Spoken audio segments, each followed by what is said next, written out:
परिमाणवाचक विशेषण।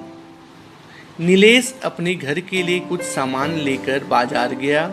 उसने दुकानदार से कहा, कृपया 5 किलो चीनी, 5 किलो घी, 10 किलो चावल, 2 किलो आटा, 4 लीटर सरसों का तेल और 250 ग्राम हल्दी हमारे घर भिजवा दें। दुकानदार ने सारा सामान भिजवा दिया। उपर्युक्त अनुच्छेद में काले मोटे छपे विशेषण शब्द अपने साथ प्रयुक्त की गई संज्ञाओं के परिमाण, नाप तौल संबंधी विशेषताओं का बोध करा रहे हैं, अतः यह सभी परिमाणवाचक विशेषण हैं। इस प्रकार जिन विशेषण शब्द से संज्ञा के नाप तौल आदि का ज्ञान हो, उन्हें परिमाणवाचक विशेषण कहा जाता है। परिमाणवाचक के प्रकार। संख्यावाचक विशेषण के भांति परिमाणवाचक विशेषण के भी 2 प्रकार होते हैं। पहला निश्चित परिमाणवाचक विशेषण, दूसरा अनिश्चित परिमाणवाचक विशेषण।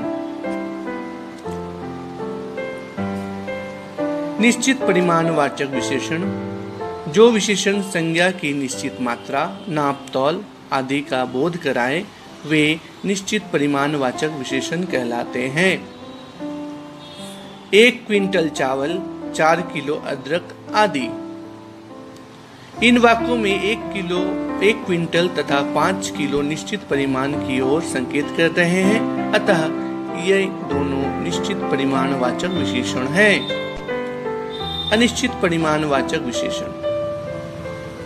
कुछ विशेषण शब्द संज्ञा के परिमाण का बोध तो कराते हैं, परंतु उनसे निश्चित परिमाण का बोध नहीं होता। ऐसे विशेषण को अनिश्चित परिमाणवाचक विशेषण कहा जाता है। थोड़ा फल, बहुत दूध, कम पानी आदि। थोड़े, बहुत, कम विशेषण शब्द है, अपने साथ आई संज्ञाओं के निश्चित परिमाण का बोध नहीं कराते, इसलिए ये अनिश्चित परिमाणवाचक विशेषण हैं। सार्वनामिक विशेषण। जो सर्वनाम शब्द विशेषण के रूप में संज्ञा व सर्वनाम की विशेषता बताते हैं, उन्हें सार्वनामिक विशेषण कहते हैं। यह मेरा घर है, वह पुस्तक तुम्हारी है।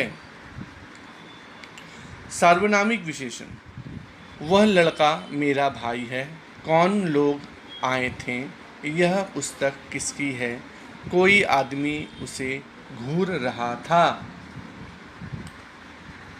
वह, यह, कौन और कोई क्रमशः लड़का, पुस्तक, लोग और आदमी संज्ञा शब्दों की विशेषता बता रहे हैं, अतः यह सर्वनाम होते हुए भी विशेषण का कार्य कर रहे हैं, इसलिए इन्हें सार्वनामिक विशेषण कहते हैं।